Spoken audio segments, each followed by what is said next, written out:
Hey, what's going on, guys? My name is Dr. Boyce Watkins. Welcome to drboycetv.com, the home for intelligent black people. Rihanna did something that was really interesting. I was on Twitter today, and I was tweeting back and forth with some folks. My Twitter is Dr. Boyce Watkins 1, Dr. Boyce Watkins 1.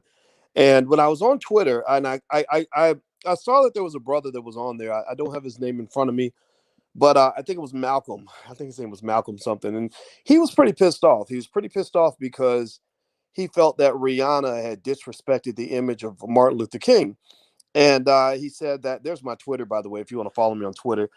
And he said Rihanna put a picture of Martin Luther King with gold teeth and earrings. On it, gold teeth in his mouth, not just one gold tooth, but like a mouthful of gold teeth and an earring, and kind of had him looking like a rapper. And he seemed offended by it, right? So I said, let me take a look. Let me just go see what was here. And so I saw this picture, right? So I saw this image, Martin Luther King. You can see it on the screen right now. It's an image of Martin Luther King, looking like Gucci Mane or something. I don't know, Yo Gotti, and I wasn't sure what to think. I wasn't sure what to think because I'm not a 22-year-old, right? And I'm not a person that is gonna necessarily. I'm not gonna dress like that, right? That's not who I am. I'm not a gold tooth type dude, whatever. I've lived the black experience. I've been in, I know it's like to be in the street. My best friend got shot in the head when I was 25 years old.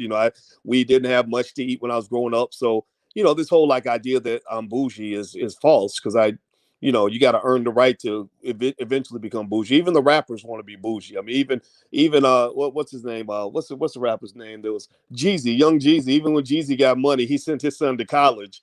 He's living in the suburbs now. He ain't hood forever.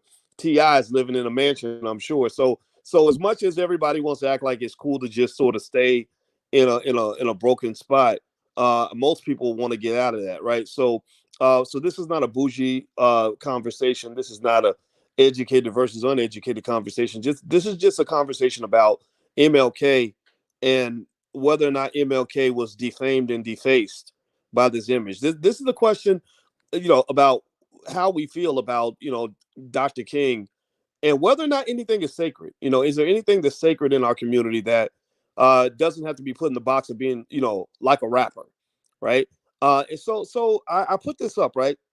So first of all, let me ask you guys, yes or no? Give me a yes or no. Um, do you think that this image is a problem? Yes, if you think it's a problem. No, if you think it's not a problem. Give me a yes or no in the chat.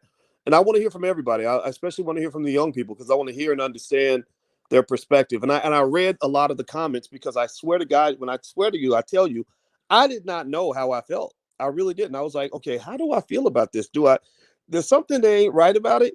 But then again, maybe I don't want to be out of touch. I told you guys I enjoy understanding other perspectives. I don't want to just understand my own. So I see a lot of yeses. I see Javine says yes. Who else said yes? Okay, Robert Webb says defamed and defaced is what it comes down to. Okay, I see a lot of yeses. I saw Terrace says no, and I think the no's and the yeses should all be heard on this. And you can, at the end of the day, you can walk away with your own opinion. But let me give you some perspective on this. Here's where I tried to understand.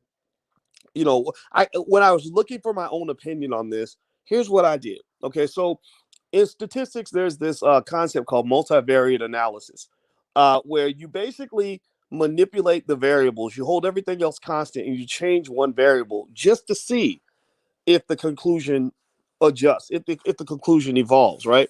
So I said, okay, so this is an image of Martin Luther King right here, shiny gold teeth, big diamond earring, looking like a rapper. I said, okay, so this if what if Dr. King was a woman?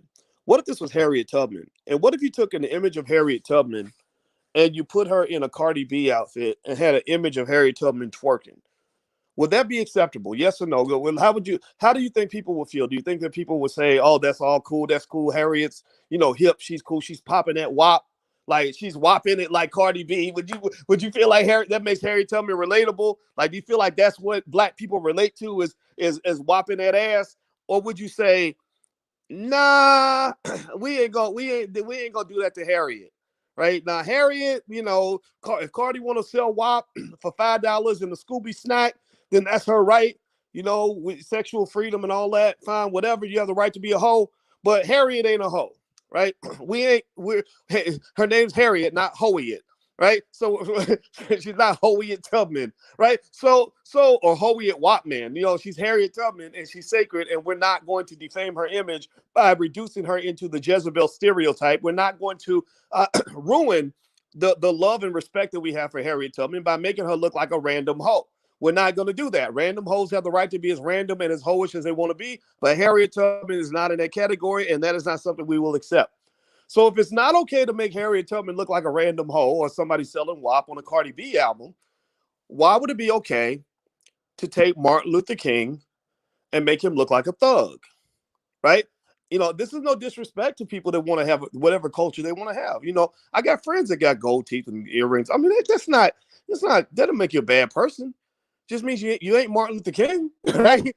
You're not Martin Luther King, right? So that's the first thought I had. The second thought I had was, I said, here's another little piece of analysis I did when I was trying to. Again, I told you I had not formed an opinion. That's why I put it up. People got real mad. People like, why are you going after the women? Why are you attacking Rihanna? No, I said I'm not attacking her because I don't know enough yet to decide if I should attack her or not.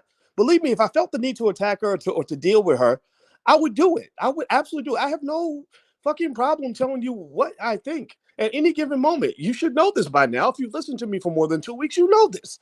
I say at least 5 things per day that will probably get me in trouble. So the thing is, though, I'm also honest. Honesty means when I'm sitting here thinking, I don't know how I feel. So here's another piece of processing I did to try to understand how I felt about this image that Rihanna put up of Martin Luther King with gold teeth and an earring. I said, check this out. This is interesting. I said, what if Rihanna was white? What if she was a white guy?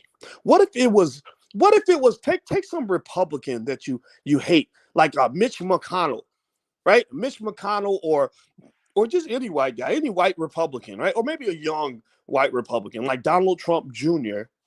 And what if Donald Trump Jr.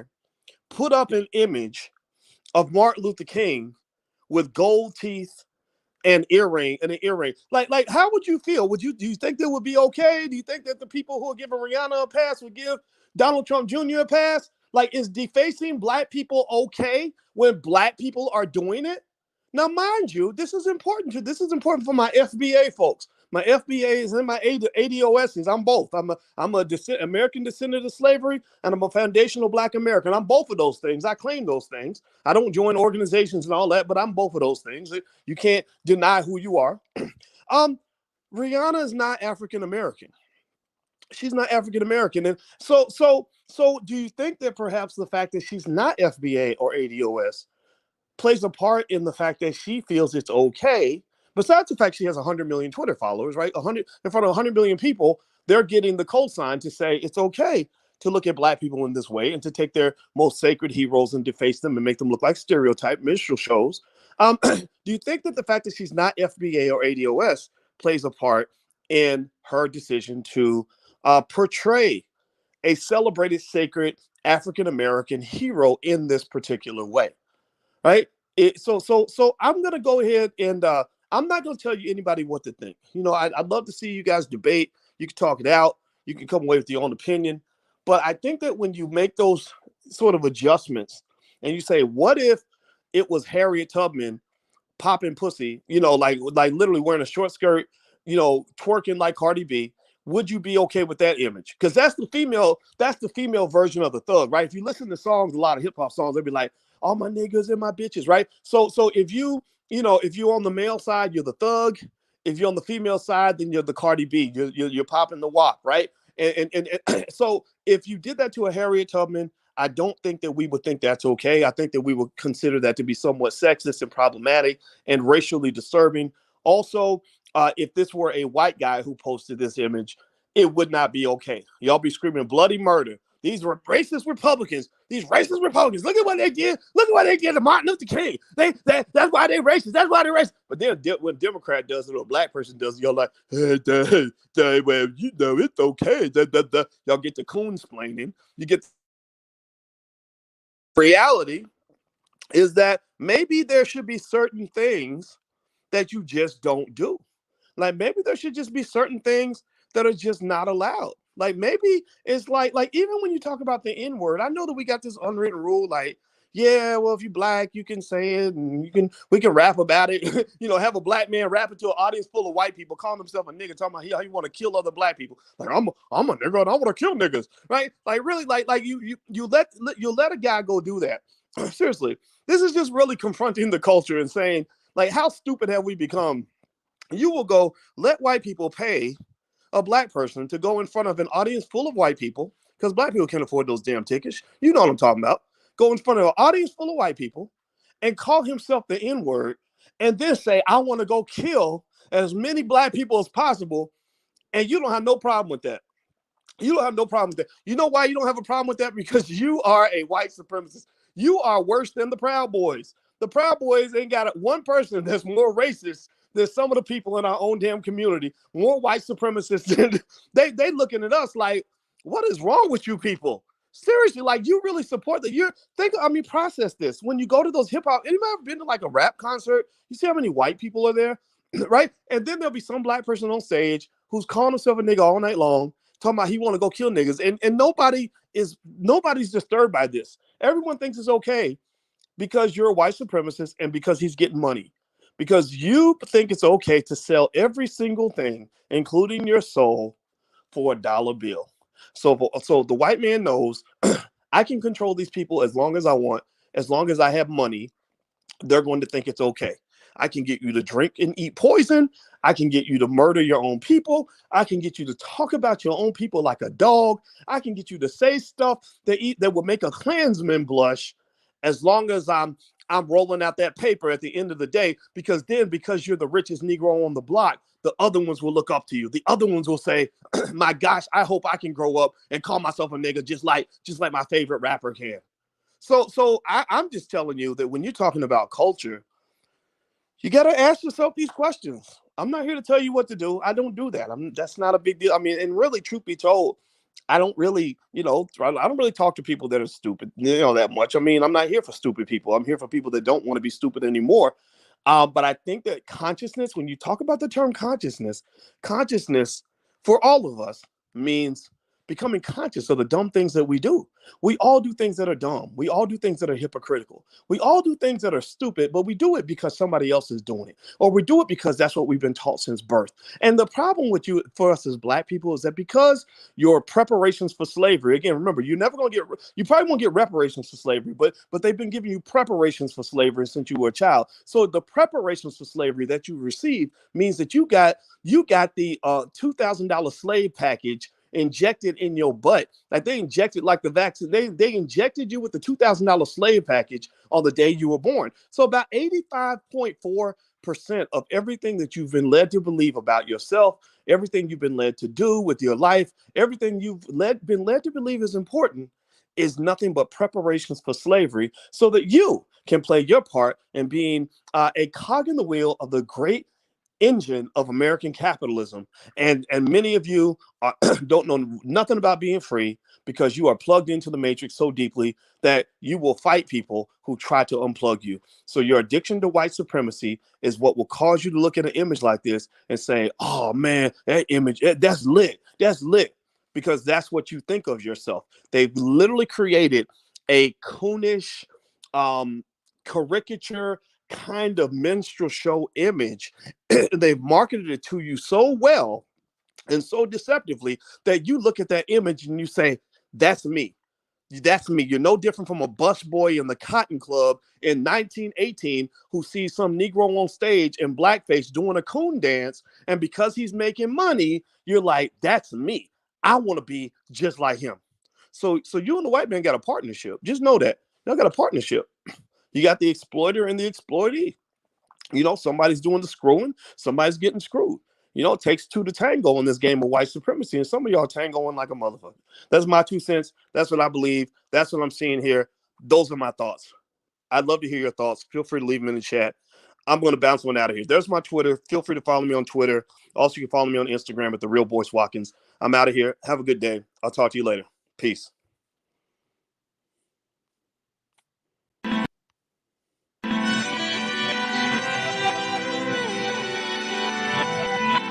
Here we are, clan the isms, cataclysm, great. Our people out here struggling, trying to make it in this state. Everybody out here doing it, but we the ones who late. Now family, we the ones who gotta delegate.